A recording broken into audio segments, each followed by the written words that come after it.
Esteja sensível a ouvir a voz do Senhor nesta manhã. Nós estamos aqui para ministrar o louvor e te ajudar a entregar essa adoração que vai sair de dentro do seu coração. Por isso, nesse momento, eu peço para que você abaixe sua cabeça e que você comece a orar. Senhor, muito obrigado por esse dia, muito obrigado porque estamos vivos, muito obrigado porque podemos estar aqui louvando o teu nome, porque muitos não têm esse privilégio que a gente tem, e a gente pode, mesmo online, mesmo separados, não estando juntos, podemos estar louvando o teu nome, Pai, livremente. Que o Senhor fale aos nossos corações nessa manhã, ministra, Senhor, aos nossos corações, e que a tua palavra possa fazer morada dentro de nós. Nós queremos ouvir a tua voz nesse momento, Pai, em nome de Jesus. Por isso que o Senhor fale conosco. Essa oração que eu te faço em nome de Jesus, amém. Vamos louvar ao Senhor com alegria.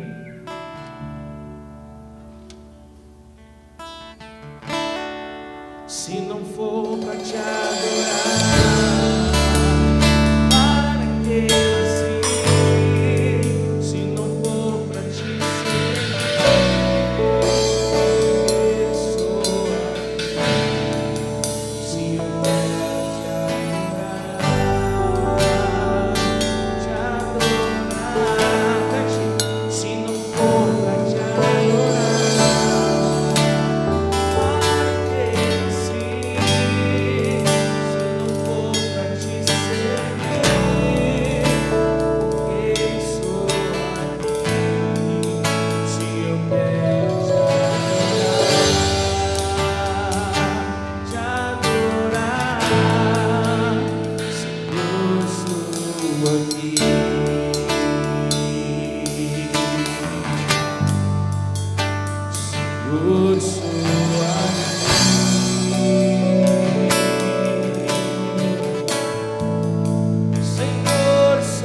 Por isso nós vamos continuar louvando e te adorando por tudo que o Senhor é.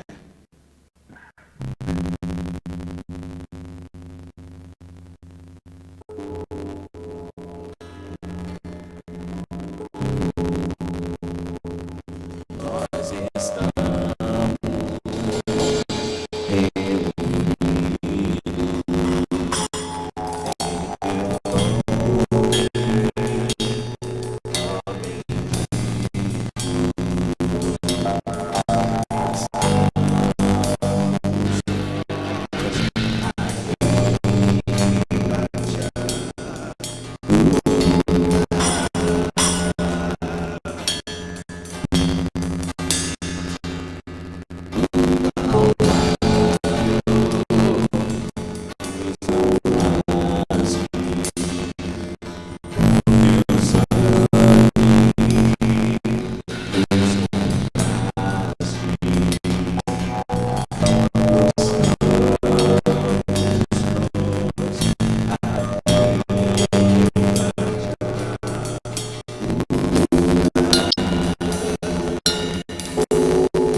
É para isso que nós existimos, Deus.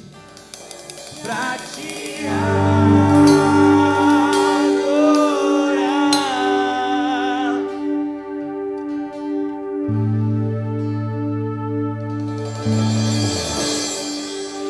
O nosso dever nessa terra é louvar o Senhor. É para isso que nós existimos, Deus. É por isso que nós existimos. Os anjos te louvam no céu e nós louvamos aqui na terra, Pai. E é porque o véu já rasgou e nós podemos entrar no Santo dos Santos e te adorar, Pai, livremente, por causa do seu amor, por causa do teu sacrifício na cruz, por causa da tua graça, por causa da tua misericórdia, que é renovada nas nossas vidas a cada dia. E nós existimos para isso.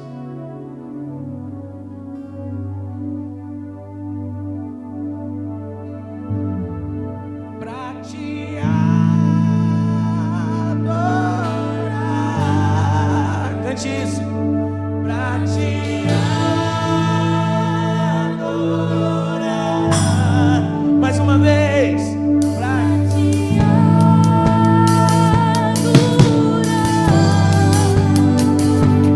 Para te adorar. O véu já se rasgou. Eu posso ver chegar na sala do teu trono e te adorar. Eu entro assim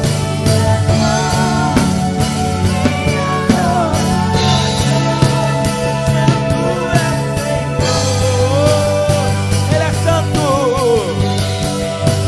Santo é o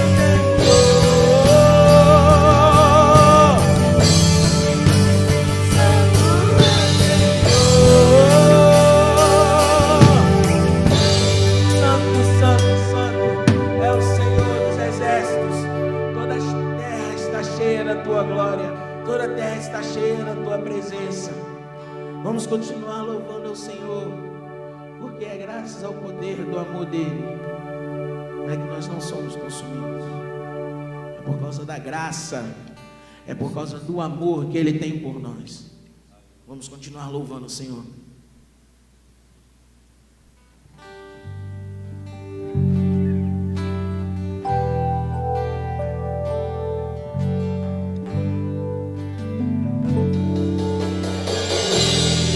Vamos cantar.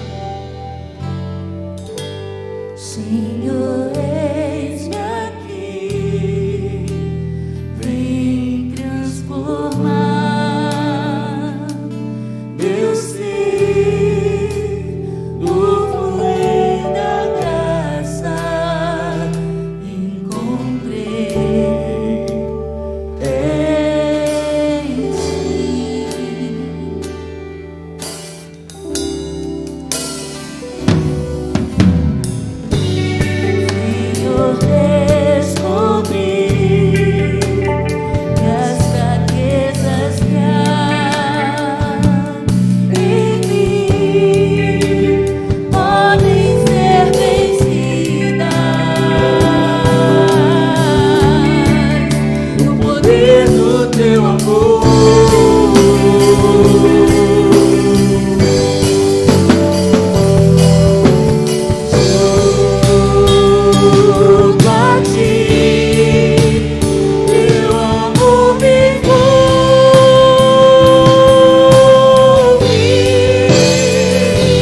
sabemos que podemos invocar o nome do Senhor e o Senhor vai nos atender, porque o Senhor consegue alimentar as aves do campo, as aves, as flores, quanto mais a gente, Pai. A Tua palavra nos garante isso. E quando nós somos fiéis, o Senhor é fiel conosco. Mas quando nós somos infiéis, o Senhor permanece fiel, porque o Senhor não pode negar a si mesmo. Por isso, nessa manhã, Deus, que o poder do Teu amor possa invadir a nossa vida, o nosso ser, e que possamos sair deste culto, terminar esse culto de forma diferente, e que possamos ouvir a Tua voz, e que possamos ter fé e depositar a nossa fé no Teu nome, porque sabemos que o Senhor está pronto a nos ouvir, e o Senhor quer isso. O Senhor quer que a gente invoque o Teu nome, Pai. Por isso, Pai, que possamos tomar atitudes diferentes daqui para frente, ainda mais um momento como esse.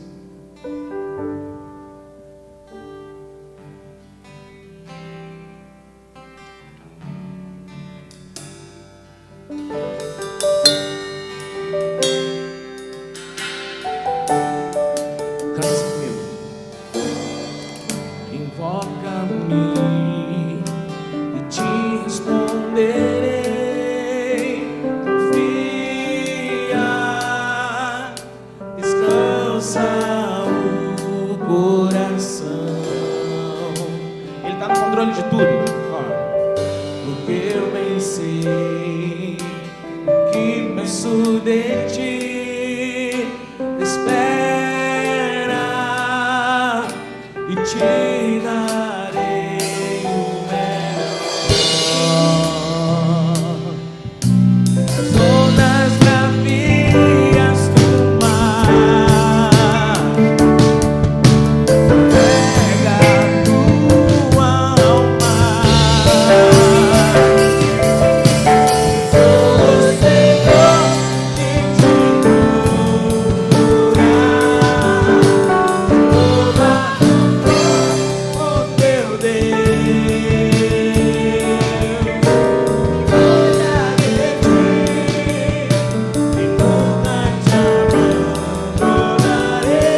o Senhor está ministrando no coração daqueles que estão ligados nessa live e até aqueles que não estão ligados nessa live, com certeza ouvirão a tua voz, por causa de muitos irmãos que estão nesse momento também te adorando, Pai.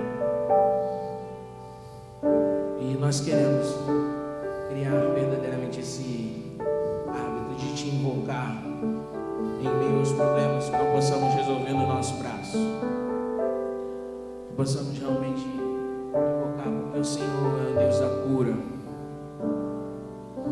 o Senhor é aquele que provê, e nós precisamos nos agarrar a essa verdade e que possamos confiar no Senhor. Esse é o desejo do nosso coração. Muito obrigado por esse momento. Em nome de Jesus. Amém. Amém. Bom dia, queridos irmãos. A paz do Senhor. Estamos em mais um culto online. A cada dia mais desejosos de estarmos juntos e entendendo que esse tempo está chegando. Temos acompanhado, em todo o nosso Brasil, como está o desenvolvimento da questão das igrejas. Brasília já foi autorizado, no Sul, grande parte do Sul já está também ali, vivenciando esse momento de culto, e estamos esperando, uma grande expectativa, para que o dia 17 de maio, ainda não é uma data oficial, estamos aguardando as questões judiciais, da lei, os decretos, para que a gente possa confirmar, mas esteja orando por isso, buscando em Deus essa direção, para em nome de Jesus, termos esse dia de festa, para a glória do Senhor. Se for esse dia, será um dia marcante por dois motivos. Primeiro, porque eu vou estar completando 10 anos de ministério, era o culto destinado para agradecer a Deus, e depois, é claro, pela nossa volta. Vou pedir aos nossos irmãos para baixar só um pouquinho o retorno, só um pouquinho, que está muito forte aqui para mim. Queridos, temos aqui alguns anúncios importantes. O primeiro deles é que precisamos ainda das fotos, de todas as mamães com seus filhos. O Ministério Infantil pede que seja uma foto com os filhos. Então, pode ser fotos das mães já mais idosas, daquelas que estão grávidas porque já estão ali gerando, enfim. Você, por favor, envie uma foto para a nossa ministra Ilane. Se você não tem o contato dela, peça na secretaria ou mande por um canal, alguém que conheça, porque vamos fazer uma homenagem no próximo domingo, vamos passar um vídeo para todas as mamães, em nome de Jesus. Começamos na verdade foi ontem começamos aqui a questão do livro Querido Solidário. Nós estamos aqui com essa campanha também, o livro chegou, é um livreto de 60 e poucas páginas, que traz uma mensagem de esperança, mas principalmente uma atitude de amor. A cada R$10, R$6 estão indo para cestas básicas. Então, só ontem vendemos mais de 100 livros aqui na igreja. O pessoal está encomendando, hoje já passaram por aqui, então pessoas até de outras cidades já encomendaram, e você, querido, pode ajudar, primeiro, a levar uma palavra de esperança para alguém, comprar um livro, entregar para alguém que está aflito, passando por um momento difícil. Essa mensagem tanto vai servir para evangelizá-la, para consolar, para trazer esperança, mas a cada momento aponta o caminho para Deus. Então, o agir de Deus em meio ao caos tem sido uma ferramenta, através desse livreto, de levar uma palavra e de levantar recursos para as cestas básicas. O pessoal de outras igrejas, nós estamos abrindo também para outras igrejas participarem. Nós vamos deixar o livro aí ao preço de custo, que são uns R$4, e aí a pessoa vai poder vender a 10 e ficar com os R$6 para a compra de cestas básicas, tá bom? Então, você de outra igreja que às vezes nos acompanha, está ligado aqui conosco, ou então assiste aí depois pelo Face, participe também, leve sua igreja a participar, porque esse livreto tem o único objetivo de abençoar vidas e de levantar recursos para esse tempo. Amados, nós estamos começando aí um novo mês, e nós já preparamos alguns estudos bíblicos, o nosso ministério da EBD preparou. A partir de amanhã nós vamos liberar vídeos de aulas da EBD e também o material escrito. Então tem gente, pastor, eu quero o material escrito, as aulas escritas, amanhã à tarde estará já disponível na igreja, vai poder passar, pegar, como também vamos disponibilizar através do nosso YouTube, o canal do YouTube, as aulas. Então você vai poder assistir a aula, né? São 4 professores da EBD, estarão ministrando as aulas e tenho certeza que vai edificar muito a sua vida. E o último anúncio, hoje começa o nosso mês da família aqui na nossa igreja. Por mais que não estejamos juntos para abraçar uns aos outros, mas você, na sua casa, com a sua família, né, nós temos certeza que vai ser um tempo de cura, de restauração, de Deus estar visitando, falando, renovando. E começaremos hoje, a partir das 18 horas, no nosso mês da família. Quartas-feiras também, nós teremos cultos voltados para a família. Então, querido, participe. Eu sei que nós ficamos tantas vezes, né, tentados a participar de tantos cultos, de tantas lives que estão acontecendo, mas eu quero lhe convidar para nos nossos horários, você participar dos nossos cultos. Tem gente que nem os cultos acaba vendo, fica vendo filme, fica brincando, fica descansando. Tenha um tempo de disciplina, tenha um tempo de busca ao Senhor, tenha um tempo de, pelo menos, estando assim online, nos sentimos juntos. Alguns irmãos essa semana falaram que durante o louvor, cantam, pulam, dançam, bate palma, dá glória a Deus, né? Então participa, realmente se sente parte. Então faça parte cada dia mais, porque a igreja somos nós.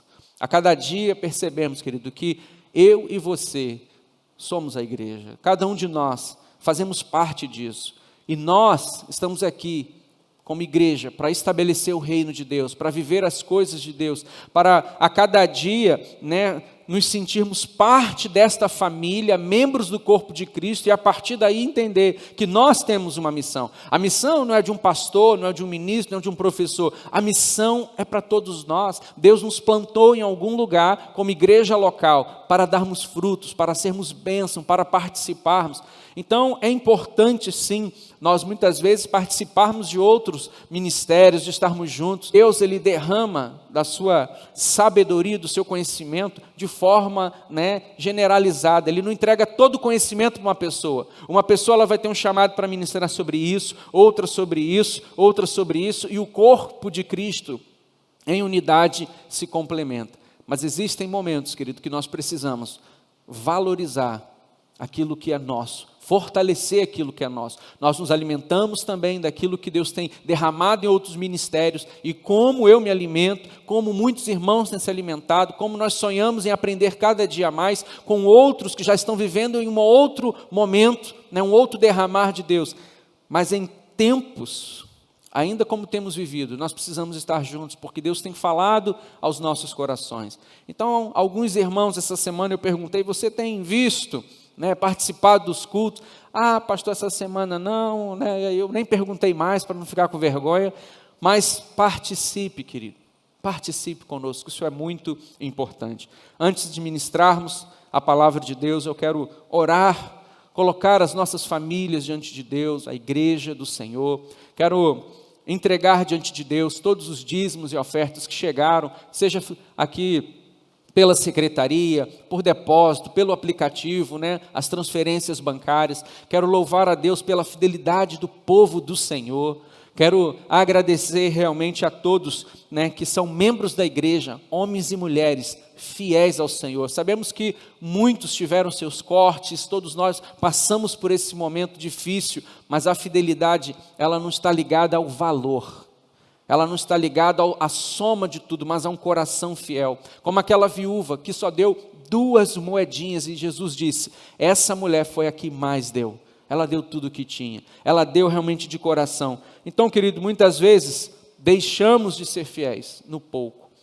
Deixamos de viver a fidelidade no pouco. E como viveremos um dia no muito? Nesse tempo, é hora de ainda mais sermos igreja. Ainda mais sermos fiéis ao Senhor em todo o tempo. É na crise que a nossa fé é provada. Nós vamos orar então pelos dízimos e ofertas, orar, querido, pelas cestas básicas. Fizemos mais cestas, estamos entregando muitas cestas, nós estamos chegando a 100 cestas básicas entregues aqui na igreja, para membros e para pessoas que alguns membros indicaram. Isso é fruto do amor de cada um de vocês que tem doado, colaborado. A igreja, ela tem ajudado. Essa semana nós precisamos comprar mais uma vez, quase R$600 de compras. A igreja, né, está ali aplicando também na questão das cestas básicas como igreja. Enfim, nós temos visto o mover de Deus. Tenho me alegrado com muitos testemunhos de muitos irmãos que têm experimentado, querido, realmente, o agir de Deus em meio ao caos.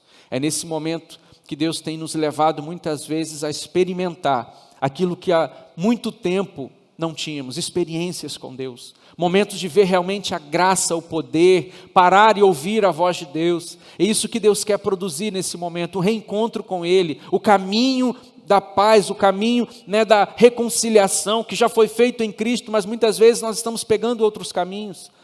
Saiba que Deus continua vivo e Ele está ali, esperando por cada um de nós.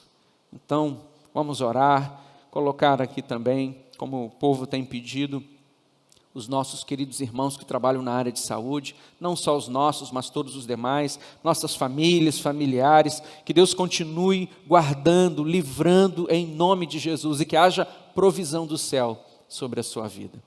Pai, nós te agradecemos, porque Tu és um Deus bem presente. A Tua palavra nos garante que o Senhor é um socorro bem presente nos momentos de tribulação. E como temos visto, Senhor, o Teu socorro, como temos visto a Tua presença, como temos visto a Tua provisão em meio às crises desse mundo, nós queremos Te louvar e engrandecer, porque Tu és o nosso Deus. Em meio às dificuldades, nós podemos afirmar com fé que Tu és um Deus, ó Pai, que tem estado conosco. Mas eu quero aqui colocar diante do Senhor os dízimos e as ofertas que chegam, ó Pai, que chegaram até a igreja essa semana. Continue abençoando o Teu povo, honrando, abrindo portas. Senhor, em nome de Jesus, Tu és o nosso provedor. Provê, Senhor, para cada família, em nome de Jesus. Nós queremos colocar as nossas famílias, seus familiares em Tuas mãos. Repreende todo vírus, repreende toda enfermidade. Vem, Senhor, em nome de Jesus, restabelecer, ó Pai, a saúde daqueles que estão ali, Senhor, precisando desse socorro. Nós colocamos, Senhor, todos aqueles que trabalham na área de saúde.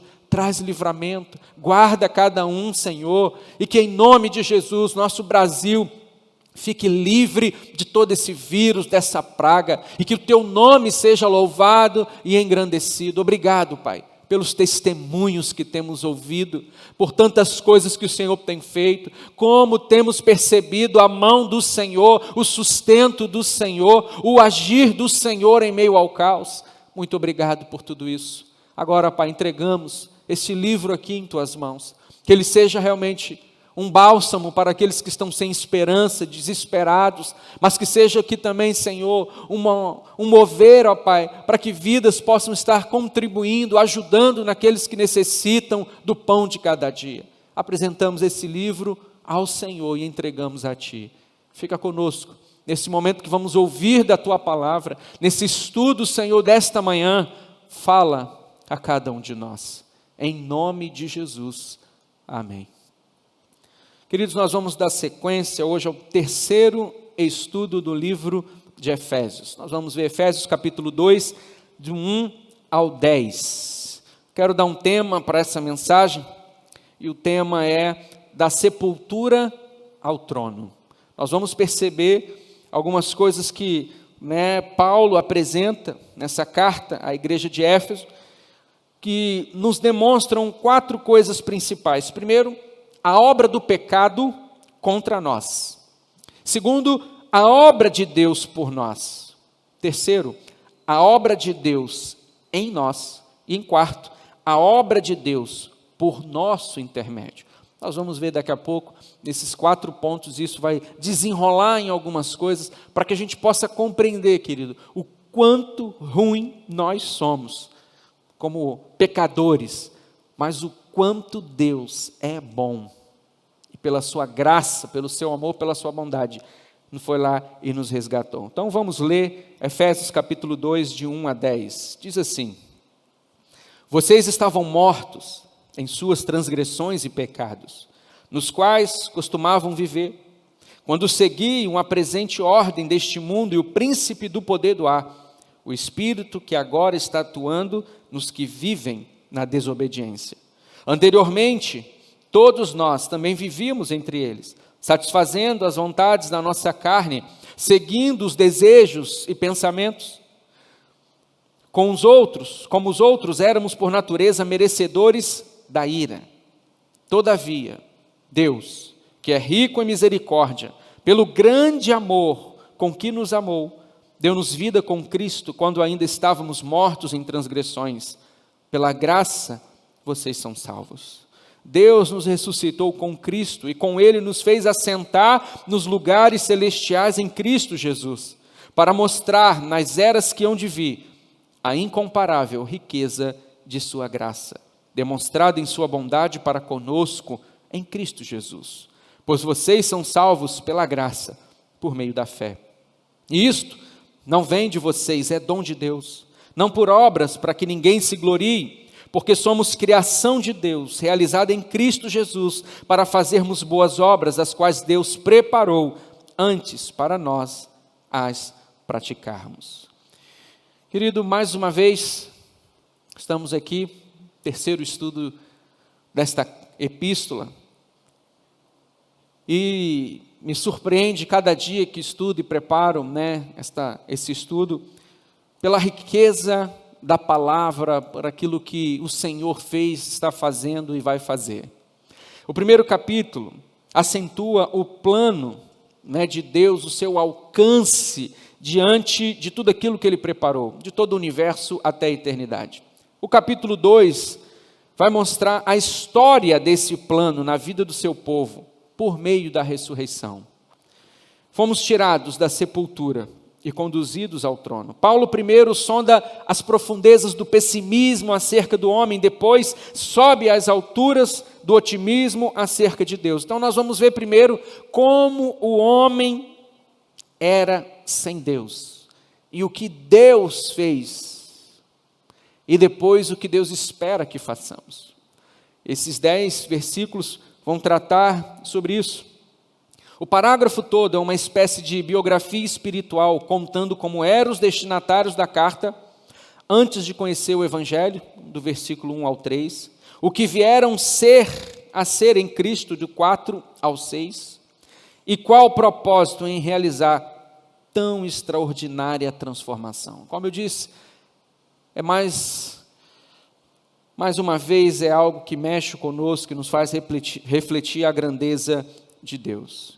Então, olhando para esses 4 pontos que eu falei, a obra do pecado contra nós, a obra de Deus por nós, a obra de Deus em nós e a obra de Deus por nosso intermédio, nós vamos examinar esses 10 versículos. Hoje estou baseando esse estudo mais no comentário de Hernandes Dias Lopes, como também do Dr. Shedd, como temos feito e falado gradativamente. Então vejamos a obra do pecado contra nós. Do verso 1 ao verso 3, nós temos aqui algumas informações que nós já lemos. Vocês estavam mortos em suas transgressões e pecados, nos quais costumavam viver, quando seguiam a presente ordem deste mundo e o príncipe do poder do ar, o espírito que agora está atuando nos que vivem na desobediência.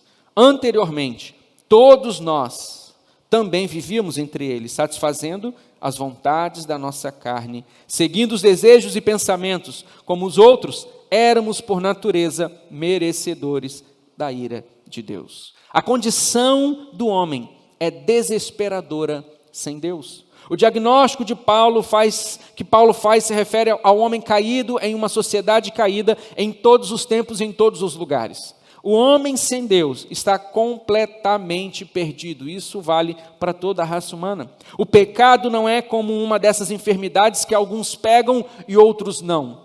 É algo que todo ser humano está envolvido e de que todo ser humano é pecado.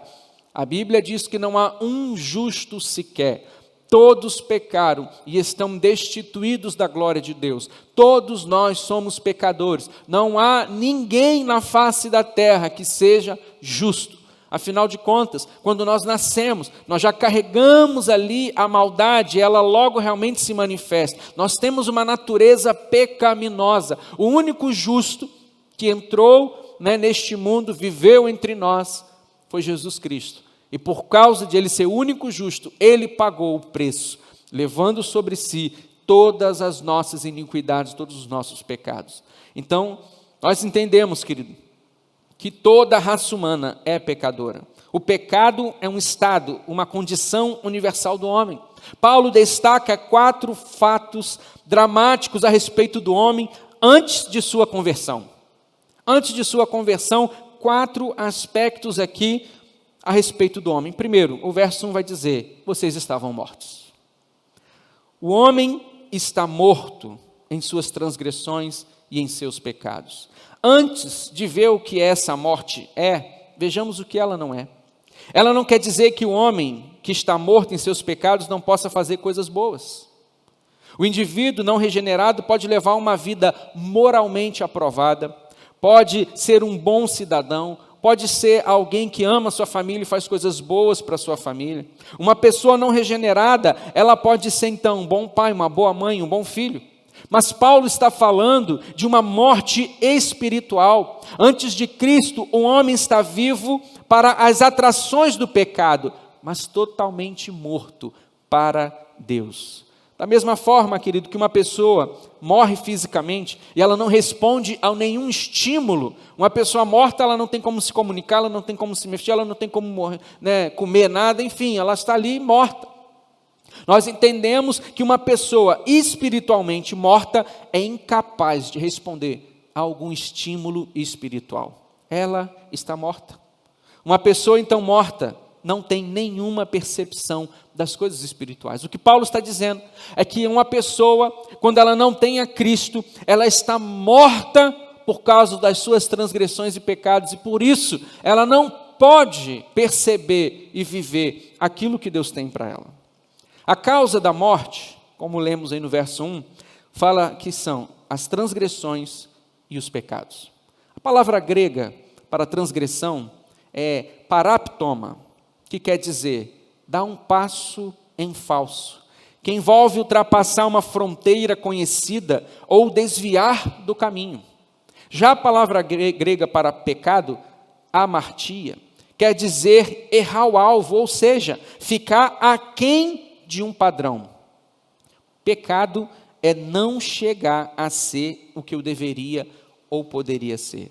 Quando juntamos essas duas palavras, tanto a transgressão como pecado, paraptoma e armatia, elas abrangem um aspecto positivo e negativo, o ativo e passivo, do mau procedimento do homem, ou seja, são os pecados da ação e da omissão.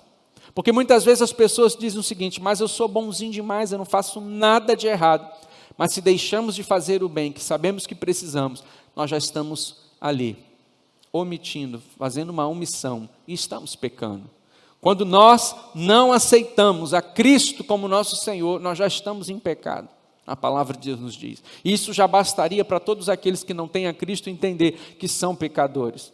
Diante de Deus, somos tanto rebeldes como fracassados. E como resultado disso, irmãos, nós estamos mortos. Antes da nossa conversão, estávamos mortos. Romanos 6:23 vai dizer que o salário do pecado é a morte. Morte é separação. Da mesma forma que a morte separa o corpo da alma, a morte espiritual separa o homem de Deus, a fonte de vida. O incrédulo não está apenas doente, ele está morto. Ele não necessita de uma restauração, mas de uma ressurreição. Não basta de uma reforma, ele precisa nascer de novo. Então nós entendemos, querido, que uma pessoa que não tem Cristo, ele é alguém, primeiramente, que está morto espiritualmente. Segundo lugar, o homem é desobediente.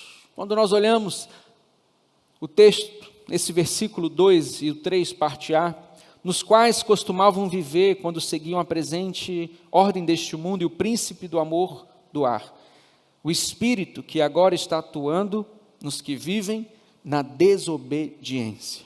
Anteriormente, todos nós também vivíamos entre eles. Paulo está dizendo, olha, antigamente vocês viviam lá, mas ainda existe um espírito, é um espírito que age na vida de todos aqueles que são desobedientes. Então, uma das características do homem antes de Cristo é que ele era desobediente. Há 3 forças que levam o homem a essa desobediência. Nós sabemos que é o que ainda lutamos contra isso. O mundo, o diabo e a carne. E aí precisamos ver o seguinte, o mundo aqui não é o sinônimo da natureza humana. Nós estamos falando das coisas criadas. O mundo é o sistema que pressiona cada pessoa para se conformar aos seus valores. É por isso que Paulo, em Romanos 12:2, vai nos dizer: não se amoldem ao padrão deste mundo, não entre na forma desse mundo, não entre nos valores desse mundo, mas transformem-se pela renovação da sua mente, para que sejam capazes de experimentar e comprovar a boa, agradável e perfeita vontade de Deus. Para mim viver a boa, agradável e perfeita vontade de Deus, eu não posso estar amoldado, conformado com os padrões desse mundo. Mas sabemos, querido, que o mundo o tempo todo nos pressiona de vários tipos. Quando nós olhamos, querido, o mundo vai tentando nos dizer que aquilo é o certo. Os valores do mundo tentam impor que aquilo que eles estão ditando é o certo, e por isso que tantas vezes chocamos a realidade que temos vivido com a palavra de Deus.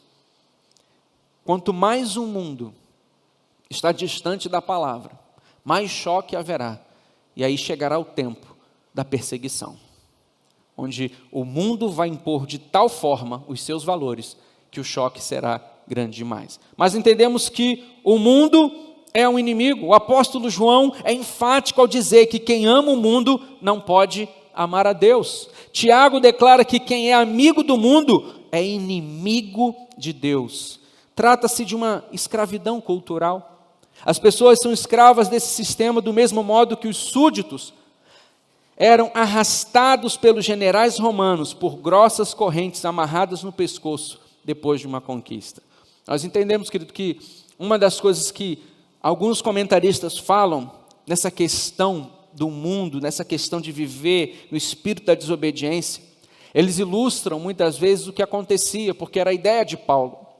Quando Roma conquistava algum lugar e aquela pessoa começava agora a ser um súdito, eles amarravam uma corrente no pescoço e carregavam como um troféu, um prisioneiro da guerra. E essa é uma ilustração que muitos comentaristas falam a respeito disso, que esse espírito da desobediência que ainda atua é como fosse uma escravidão. A pessoa ela está realmente enforcada, digamos assim, e sendo capturado e levado. O diabo rebelou-se contra Deus e deseja que o homem faça o mesmo, desobedecendo ao Senhor. Trata-se do espírito que atua nos filhos da desobediência. O diabo é um inimigo invisível, mas real. Não podemos subestimar seus desígnios. Então, se nós temos o mundo, nós temos agora a questão do diabo. Querido, muitas vezes nós não percebemos, mas o inimigo ele está ao nosso derredor, bramando como um leão, buscando a quem possa tragar. Sempre ouvi uma ilustração de que Satanás é como um cachorro que está preso na coleira. E ele está lá latindo, mas ele vai te morder se você for até lá.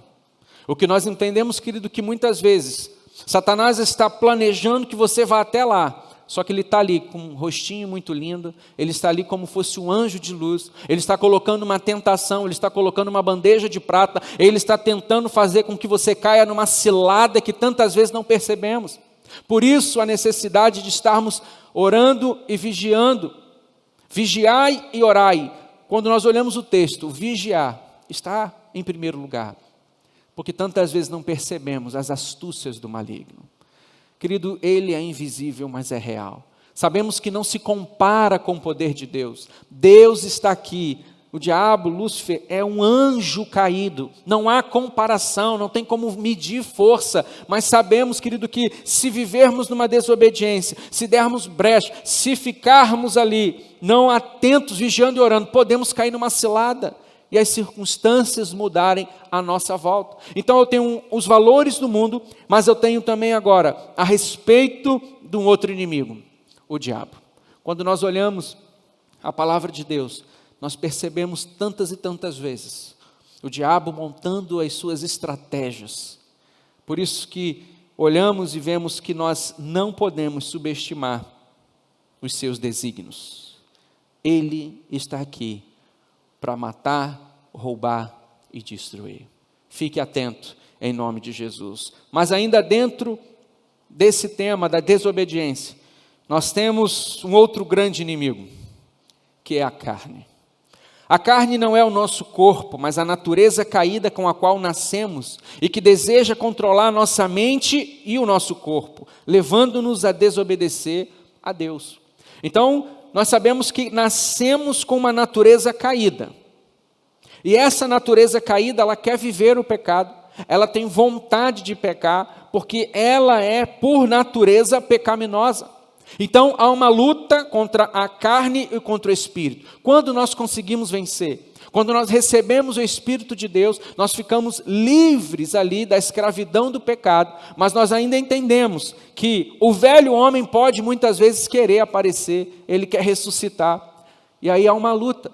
Se eu vivo mais as coisas do Espírito, eu vou ter força para vencer os da carne, mas se eu vivo pouco as coisas de Deus, a natureza pecaminosa ela vai querer reaparecer e viver os seus desejos. Então, querido, como temos nos alimentado? Das coisas da carne ou das coisas do Espírito? É nesse tempo de caos, querido, que você precisa ter ainda mais o cuidado de buscar ainda mais ao Senhor e de se fortalecer. O seu espírito está ali a cada dia buscando a Deus em oração, em louvor, em adoração, em meditação da palavra. Há um impulso em nosso interior para fazer o mal. O mal não está nas estruturas exteriores a nós, mas sobretudo procede do nosso interior, do nosso coração. A inclinação da natureza é inimizade contra Deus. Praticamos o mal porque a inclinação do nosso coração é toda voltada para o mal. O homem não pode mudar essa natureza. Então imagine um homem sem Cristo. Nós estamos pensando agora no homem sem Cristo, que ele está morto, que ele é desobediente, e ele é desobediente porque ele tem aqui 3 circunstâncias, 3 inimigos: o mundo, a carne e o diabo. Mas em terceiro lugar, o homem,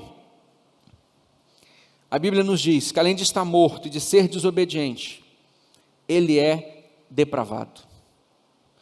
Capítulo 2, verso 3, a parte B diz assim: satisfazendo as vontades da nossa carne, seguindo os desejos e pensamentos. Seguindo os desejos carnais. O homem não convertido vive para agradar a vontade da carne e os desejos do seu pensamento. Suas ações são pecaminosas porque seus desejos são pecaminosos. O homem está em depravação total, todas as áreas da sua vida foram afetadas pelo pecado, sejam elas a razão, a emoção, as suas escolhas. Isso não quer dizer que a pessoa não faz nada de bom, irmãos. Claro que não. Ela pode fazer o bem social, moral, ela se compadece, de situações que aparecem ao longo da sua vida, mas não pratica obras com um relacionamento ou com um reconhecimento de que são para a glória de Deus, e não faz com gratidão a sua salvação. Então, sim, olhando espiritualmente, as pessoas elas têm, o homem está depravado nos seus desejos, mas isso não quer dizer que uma pessoa ímpia não faça coisas boas. A gente sabe que faz, mas isso não glorifica a Deus e nem demonstra uma gratidão por salvação. Mas em quarto lugar, falando ainda da obra do pecado, o homem está condenado. Finalzinho do verso 3 vai dizer: como os outros, éramos por natureza merecedores da ira. O homem não convertido, por natureza, é filho da ira. E pelas obras, é filho da desobediência. A pessoa incrédula não salva, já está condenado, é o que nos diz João 3,18. Sem Cristo, o homem está morto por causa do pecado, escravizado pelo mundo, pela carne e pelo diabo, além de condenado sobre a ira de Deus. A ira de Deus é sua reação pessoal frente a qualquer pecado, qualquer rebelião contra Ele. É sua santa repulsa a tudo aquilo que conspira contra a sua santidade. A ira de Deus não é apenas para esta vida, mas sabemos, querido, que também para a era vindoura, para a eternidade, aqueles que morreram sem Cristo, viverão essa ira eterna no inferno. Então, o homem, ele já está condenado. O homem sem Cristo está morto, é desobediente, é depravado, e ele já está condenado. Esse é o homem sem Cristo. Paulo, antes de falar a nova vida em Cristo, a obra de Deus por nós, ele aponta que realmente, querido, todo ser humano, ele está longe de Deus, longe da salvação, e ele não tem como ter nenhum tipo de ação. E aí, a partir do verso 4, começamos a ver a obra de Deus por nós. A obra de Deus por nós. Somos redimidos por 4 atividades que Deus realizou. Se Paulo apresenta 4 situações do homem caído, agora ele apresenta 4 atividades que Deus realizou em nosso favor, salvando-nos da consequência do nosso pecado. Paulo faz um contraste entre o que somos por natureza e o que somos pela graça de Deus. Pela natureza, mortos, desobedientes, condenados, depravados. Agora nós veremos o que somos pela graça de Deus. É um contraste entre a condição humana e a condição divina. A ira de Deus com o amor de Deus. E é impressionante, querido, aquilo que Deus fez, está fazendo e vai fazer. A primeira coisa, 4 verdades gloriosas. A primeira, verso 4, vai nos dizer: todavia, Deus, que é rico em misericórdia, pelo grande amor com que nos amou. Aí, por enquanto, Deus, nós sabemos, é amor. João fala isso claramente. Mas note, pelo grande amor que nos amou. O amor de Deus na relação com os pecadores transforma-se em graça de Deus. Como se manifestou esse amor de Deus? Deus é amor. E como se manifestou? Se manifestou, e nós vamos ver, em graça. Nós somos salvos pela misericórdia e pela graça de Deus. Tanto a misericórdia como a graça de Deus vem a nós por meio do sacrifício de Jesus naquela cruz. Foi no Calvário que Deus demonstrou o seu repúdio ao pecado e seu amor pelos pecadores. Paulo não só fala sobre salvação, mas também sobre a motivação de Deus em nos salvar, e enumera 4 palavras: amor, misericórdia, graça e bondade. Ao ressuscitar a Cristo, Deus demonstrou a suprema grandeza do seu poder, como vimos no capítulo 1. Mas agora, ao nos salvar, Deus demonstrou a suprema riqueza da sua graça. É o que está no verso 7. Então, querido, o resultado maior daquilo que Deus começou a fazer por nós, dessas 4 verdades: primeiro, Deus nos amou. Nos amou quando ainda éramos inimigos dele. Nos amou quando ainda não o amava. Ele nos amou primeiro. E essa demonstração de amor, ela vai ser evidenciada na graça de Deus. E nós já vamos ver um pouquinho mais sobre isso. Mas a segunda verdade daquilo que Deus fez por nós: Deus nos ressuscitou. Verso 5 vai nos dizer: deu-nos vida com Cristo, quando ainda estávamos mortos em transgressões. Pela graça, vocês são salvos. Aqui nós podemos dizer, querido, do novo nascimento, da nova vida, como diz aqui na NVI, deu-nos vida com Cristo, Ele nos ressuscitou em Cristo, quando ainda estávamos ali nas nossas transgressões. Deus nos tirou da sepultura espiritual, que é o pecado que havia ali nos colocado. Quando cremos em Cristo, passamos da morte para a vida, é o que está em João 5,24. Recebemos a vida nova, a vida de Deus agora está em nós. Nós estamos ali recebendo a vida do soberano. Deus então nos tira da sepultura e agora nos levanta em Cristo Jesus. Então Ele apenas não nos amou, o seu amor trouxe uma consequência, gerou algo. O seu amor nos ressuscitou. E não apenas isso. A terceira coisa está logo no verso 6. Deus nos exaltou. Deus nos ressuscitou com Cristo e com Ele nos fez assentar nos lugares celestiais em Cristo Jesus. Não apenas saímos da sepultura, como também fomos exaltados com Ele.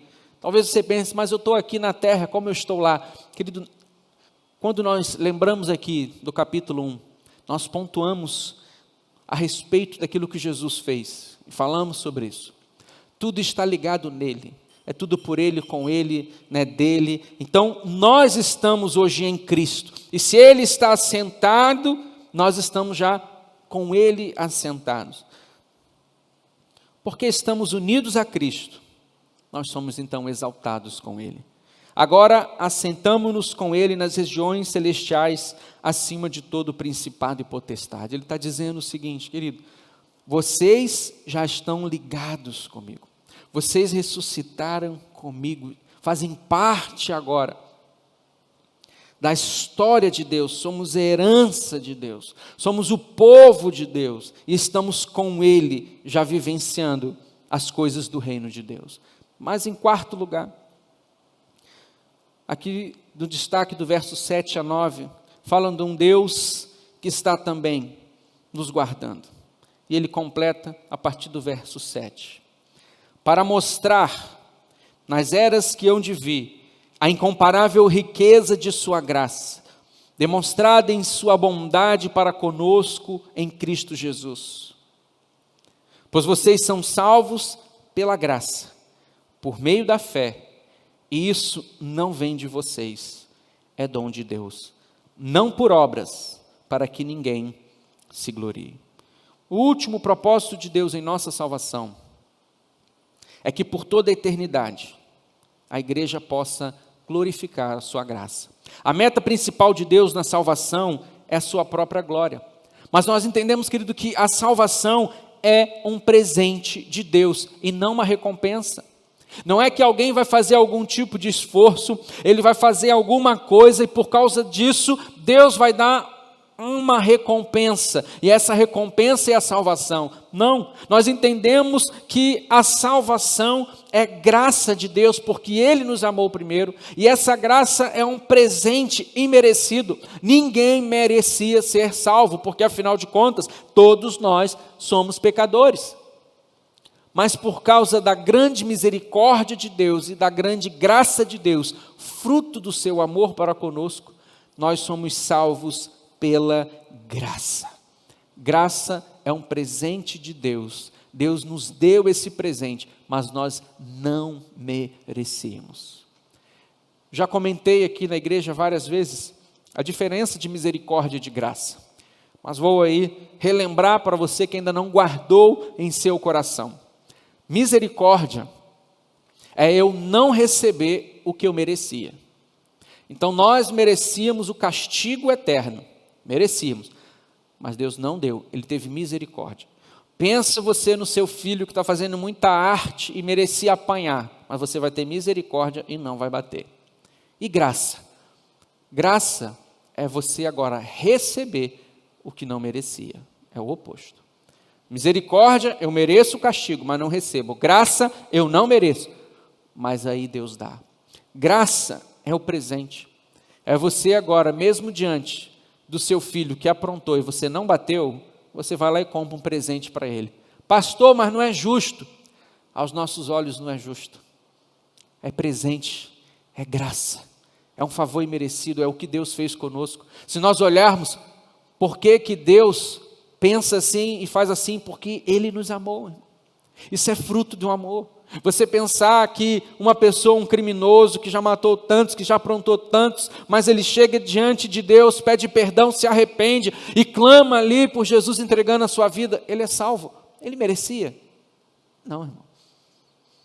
E tem hora que a gente até fica indignado com Deus. Esse cara merecia o pior, mas é graça, é um amor de Deus. A salvação então é um presente, não uma recompensa. E Deus nos deu esse presente. Para reforçar a declaração de que somos salvos pela graça de Deus por meio da confiança em Cristo, Paulo acrescentou duas negações que se equilibram. Primeiro, isto não vem de vós, é dom de Deus. Ele está dizendo, a graça, a salvação, não vem de você, vem de Deus. E a segunda negativa de Paulo, não vem das obras, para que ninguém se orgulhe. Porque muita gente pode dizer, não, mas eu faço isso, eu dou isso. Querido, a salvação não vem pelas obras, é graça, é presente. A salvação não pode ser pelas obras, porque a obra da salvação já foi plenamente realizada na cruz de Cristo. Não podemos acrescentar mais nada na obra de Cristo. Não existe mais necessidade de sacrifícios ou rituais. Fomos reconciliados com Deus. Falando de salvação.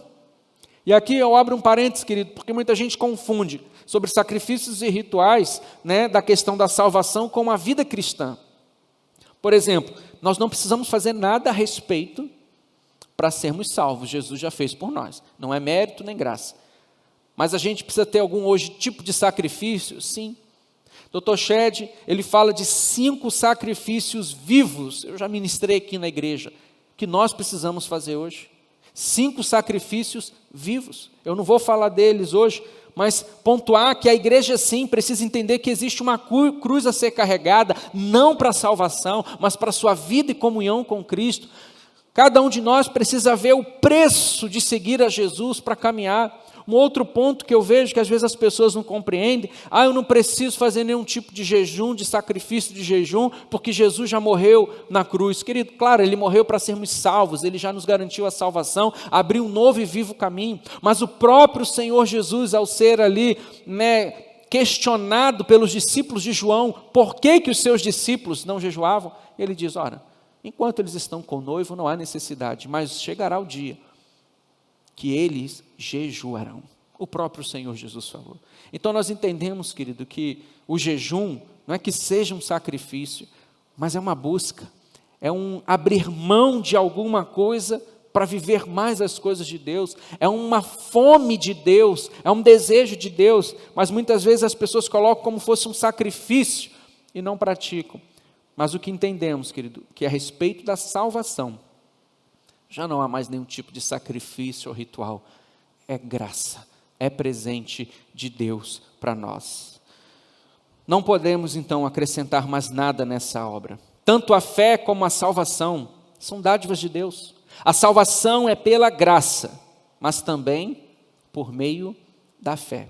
É a graça que nos salva pela instrumentalidade da fé. A questão não é a fé na fé, mas o objetivo, o objeto da fé.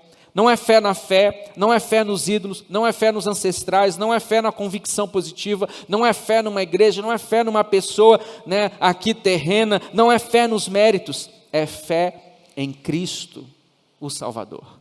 Então, quando uma pessoa ela tem fé e ela crê que Jesus Cristo é o Senhor, o Salvador, o Filho de Deus enviado, por causa dessa fé, ela é salva pela graça. Isso, como vimos, é obra de Deus. Então, querido, nessa segunda etapa, a obra de Deus por nós, nós percebemos que Deus nos amou, que Deus já nos ressuscitou, nos deu vida, que Deus já nos exaltou, já estamos com Cristo, que Deus nos guardou através da graça dEle, por meio da nossa fé, nos salvando. E em terceiro lugar, nós podemos pensar um pouco, a obra de Deus em nós. A obra de Deus em nós. Então a gente viu a obra do pecado, depois nós vimos a obra de Deus por nós, agora nós vamos ver rapidamente a obra de Deus em nós. O verso 10, parte A diz, verso 10, porque somos criação de Deus, realizada em Cristo Jesus. Somos criação de Deus realizada em Cristo Jesus. Algumas versões estão um pouco diferentes, está falando, somos feitura de Deus. Mas a palavra no grego que está aí, seja para criação ou feitura, é poiema, que obviamente para nós, hoje na tradução, significa poema. O que Paulo está dizendo é, somos a obra de arte de Deus. A obra-prima do Todo-Poderoso. A salvação é a nova criação de Deus. Querido, não criamos a nós mesmos. Foi Deus que nos criou. Não produzimos vida a nós mesmos. Foi Deus que nos deu vida. O que fizemos, na verdade, foi, desculpa a expressão, catingar tudo. A gente foi lá e com o pecado acabou com tudo. E aí sim, agora, Deus veio. Assim, a salvação é uma obra exclusiva de Deus, por nós e em nós. Então, a obra de Deus em nós, de acordo com aquilo que Paulo está dizendo, é uma grande obra-prima, é um grande poema. Nós somos agora, a nova criação de Deus, não mais de forma física, como foi no Jardim do Éden, mas agora algo espiritual, onde nós percebemos que Jesus deixou de ser o unigênito do Pai, como está lá em João 3,16, para ser o primogênito do Pai, e a cada um que se volta a Deus, agora sim, se torna mais uma vez criação de Deus, o poema de Deus, a obra-prima de Deus, uma nova salvação. Uma nova criação, que é a salvação em Cristo Jesus. Deus está trabalhando em nós. Ele ainda não terminou de escrever a história de cada um de nós. A conversão não é o fim da obra, mas o início dela. Nós estamos vendo aquilo que Deus começou a fazer, nós vamos ver em Efésios até o capítulo 3, e do 4 ao 6 nós vamos ver a prática disso tudo. Mas Deus continua trabalhando. Estamos na santificação. Deus já nos salvou. Nós estamos no processo de santificação. Mas chegará o tempo que nós estaremos vivendo a glorificação quando já estivermos com o Senhor. Mas para a gente finalizar, em quarto e último, a obra de Deus por nosso intermédio. Por nosso intermédio. E aí o finalzinho da parte 10, do versículo 10 diz assim: para fazermos boas obras, as quais Deus preparou antes para nós as praticarmos. Então, olhando todo o versículo 10, somos a criação de Deus, realizada em Cristo, poema, obra-prima, e tem um propósito, irmãos. Eu não posso chegar simplesmente e dizer, sou a grande obra-prima de Deus. Deus realmente fez aqui uma grande obra de salvação, porque Ele me amou, porque Ele me ressuscitou, me exaltou, e Ele ali agora me guardou, e eu sou a grande obra-prima. Claro que é a grande obra-prima de Deus, mas tem um propósito. E muita gente não entende isso. Muita gente não produz para Cristo, não faz para Cristo, está vivendo uma vida de estagnação, de paralisação. Boas obras, ou simplesmente obras, são as ações e feitos exteriores de uma pessoa, constatando-se as qualidades interiores, que é a graça e a fé. É claro para nós que nós não somos salvos pelas obras, mas para realizar as boas obras. É só pela fé que somos justificados, mas a fé que justifica jamais caminha sozinha. Nós precisamos produzir algo. A minha fé vai gerar obras. Essa semana que passou, recebi uma dúvida pelo Zap, de um jovem, um adolescente, e ele perguntando, pastor, se eu não trabalhar nada na igreja, era uma dúvida que ele tinha, se eu não fizer nada na igreja, eu vou para o céu? E aí eu expliquei, querido, a salvação é graça de Deus, mas nós entendemos que quem experimentou o agir de Deus, recebeu o selo que é o Espírito Santo de Deus, que está experimentando tão grande salvação e crê no Filho de Deus, essa mesma fé vai produzir alguma coisa. Mas voltei a dizer, a salvação é graça. A gente só não entende, uma pessoa que experimenta a salvação não deseja fazer nada para Deus, não deseja produzir boas obras para Deus. Nossas obras não nos levam para o céu, mas Apocalipse 14:13 diz que nós levaremos as nossas obras para o céu. Então veja a diferença, as obras não me levam para o céu, eu que estou indo e vou levar as obras para o céu, para me apresentar a Deus. Tiago nos diz, assim também a fé por si só, se não for acompanhada de obras, está morta. Tiago está dizendo, se você diz que tem fé, mas não tem obra, essa fé é inexistente, essa fé é morta. Em outras palavras, ele está dizendo, eu não acredito que uma pessoa que não faz nada para Deus, que não tem nada de obras, não estou falando de serviço dentro de igreja, irmão. Às vezes é você mesmo produzindo algo para o Senhor, fazendo suas boas obras. Mas Tiago está dizendo, essa fé é morta. E aí eu gosto muito desse texto de Tiago. Eu vou ler aqui do capítulo 2, do 18 a 22, para a gente entender a linha de raciocínio do que Tiago está dizendo. Alguém dirá: você tem fé, eu tenho obras. Mostre-me a tua fé sem obras, e eu lhe mostrarei a minha fé pelas obras. E aí ele faz uma pergunta dentro do seu escrito: você crê que existe um só Deus? E aí ele, nos seus escritos, subentende que alguém respondeu que sim, né? E ele diz: muito bem, até mesmo os demônios creem e tremem. Insensato, quer certificar-se de que a fé sem obras é inútil? O que Tiago está dizendo aqui, escrevendo para a igreja primitiva, ele está dizendo o seguinte: olha, você crê que existe um só Deus? Aí a pessoa, claro, eu creio. Isso é fé intelectual. Eu creio, eu estou crendo. E aí ele diz: muito bem, os demônios também creem. Ele está dizendo, os demônios também têm fé intelectual. E outra coisa, eles tremem. É o que nós podemos dizer que é a fé emocional, ela nos motiva, ela traz emoção para nós. E aí ele diz: insensato. O que Paulo está dizendo é o seguinte: se você tem uma fé intelectual, você tem uma fé emocional, você tem a fé que o demônio tem. A única diferença é que quando nós temos boas obras, motivadas pela uma fé verdadeira e uma fé viva, isso o diabo não tem. Então, se eu tenho uma fé apenas intelectual e emocional, eu estou empatado com o diabo. Não estou falando que nós somos o diabo, tá, irmão? Pelo amor de Deus. Mas você tem a mesma fé que o diabo, porque ele sabe que Deus existe muito bem, e ele crê e ele treme diante de Deus. Agora, Tiago diz: insensato. Você está com a mesma fé do capetão.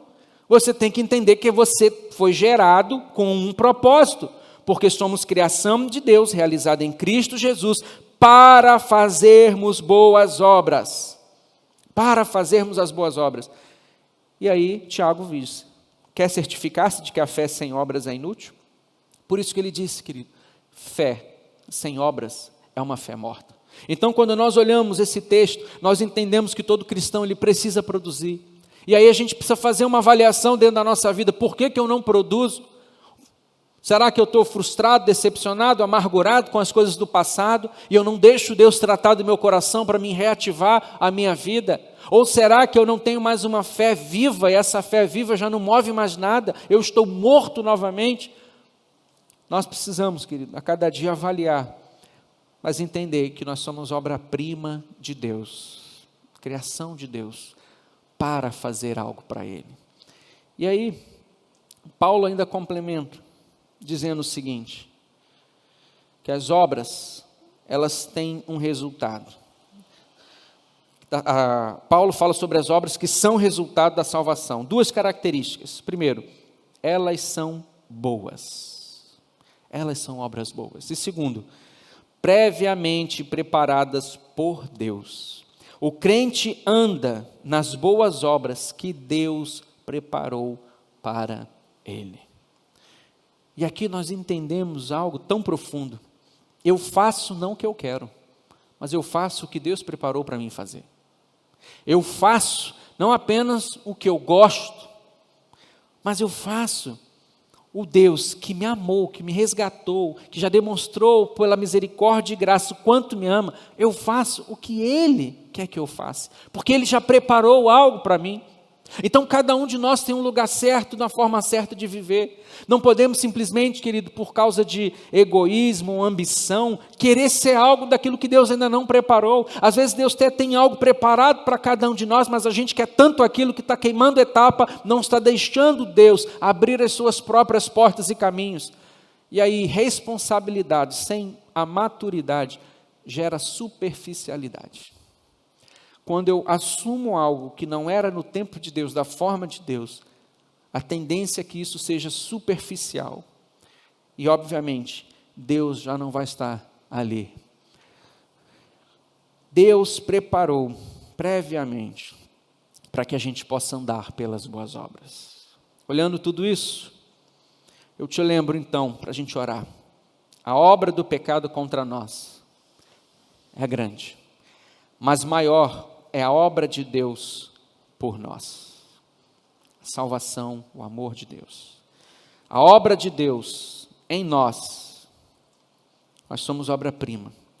E aí, a obra de Deus por nosso intermédio. Agora nós fazemos parte de um grande mover do Deus Todo-Poderoso nessa terra. E vamos realizar através das grandes e boas obras que Deus tem preparado para cada um de nós. Então, querido, hoje nós estamos vivendo um tempo de quarentena. Mas começa a buscar em Deus, comece a orar para entender: Deus, o que o Senhor tem para mim? O que o Senhor quer de mim? Eis-me aqui. Querido, Deus não esquece ninguém. Às vezes nós podemos até pensar que o homem está governando a nossa vida, que o homem está dominando, impedindo os planos de Deus. Que é isso, irmão? Deus sabe o tempo certo, a forma certa. Nós cremos piamente que agindo Deus, quem impedirá? Algumas vezes na minha vida, eu cheguei a pensar nisso. Não, por que eu estou aqui? Por que eu não estou lá? Por que Deus não faz isso? Por que não sei o quê?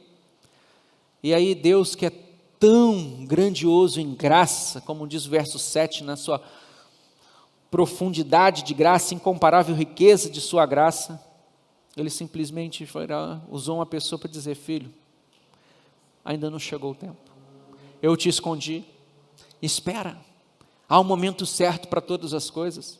A grande questão é que nós comparamos a nossa vida aos dos outros, porque às vezes um Deus já fez, o outro Deus não fez, mas, querido, você precisa entender que há um tempo certo, as obras foram preparadas para Deus, e nós entendemos que no tempo certo, elas acontecerão. Então somente você diga: eis-me aqui, eis-me aqui. Vamos orar, mas antes adorar o Senhor, agradecendo a Deus, querido, por aquilo que Ele é, pelo aquilo que Ele fez por nós, e pela confiança que Ele tem em nós, porque Ele já preparou obras, as boas obras, para que nós estejamos vivendo nelas. Que Deus te abençoe, que você possa lembrar da foto, da sua mãe com os filhos, que você possa lembrar do livro, fazer aí o seu pedido, abençoar vidas através das cestas básicas e da leitura, que você possa estar conosco hoje às 18 horas, para um tempo de um culto especial de família. Nós vamos pregar sobre a cura na família. Famílias fortes são famílias curadas, e Deus precisa curar, querido. Não estou falando de questões físicas, mas curar o nosso interior, as nossas dores, as nossas mazelas, a falta de perdão, o sentimento de rejeição e tantas outras coisas. Esteja conosco, mas nesse tempo vamos engrandecer o nome do Senhor, adorar ao nosso Deus, e depois estarei orando para que a gente entenda que não estamos mais numa sepultura espiritual, mas que nós estamos no trono com o nosso Senhor.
glória, o Rei dos Reis, Jesus. Maravilhosa graça, teu infinito amor tomou o meu lugar, a minha cruz levou, e me deu favor para me resgatar. Oh, oh, assim eu canto o que fizeste a mim.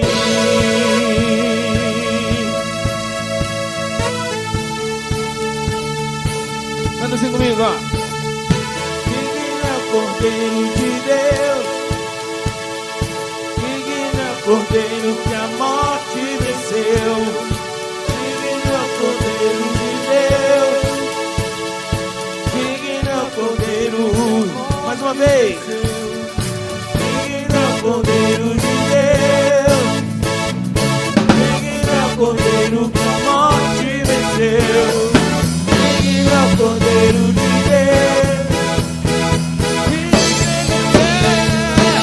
Maravilhosa graça, teu infinito amor tomou o meu lugar, a minha cruz levou, a minha resgatou, para me resgatar. Oh, oh, assim eu canto o que fizeste a mim.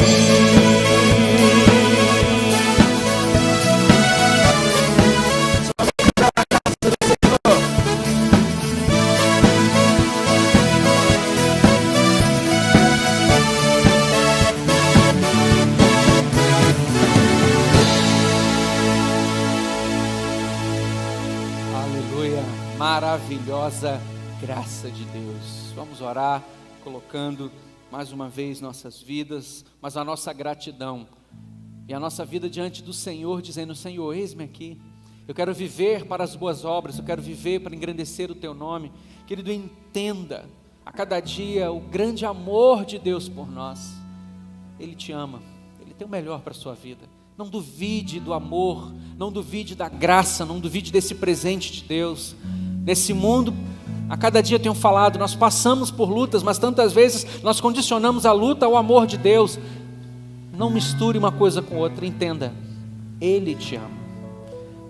Não vamos deixar nos amoldar por esse sistema mundano, mas a cada dia renovar a nossa mente no Senhor, entendendo, compreendendo e buscando a perfeita, a boa, agradável e perfeita vontade de Deus. Pai, te agradecemos por mais uma manhã de louvor, por mais um tempo de reflexão da Tua palavra nesse estudo do livro de Efésios. Obrigado, obrigado, Senhor, porque entendemos que éramos inimigos do Senhor, estávamos vivendo como filhos da desobediência, estávamos ali condenados à ira eterna, estávamos mortos nos nossos pecados e transgressões.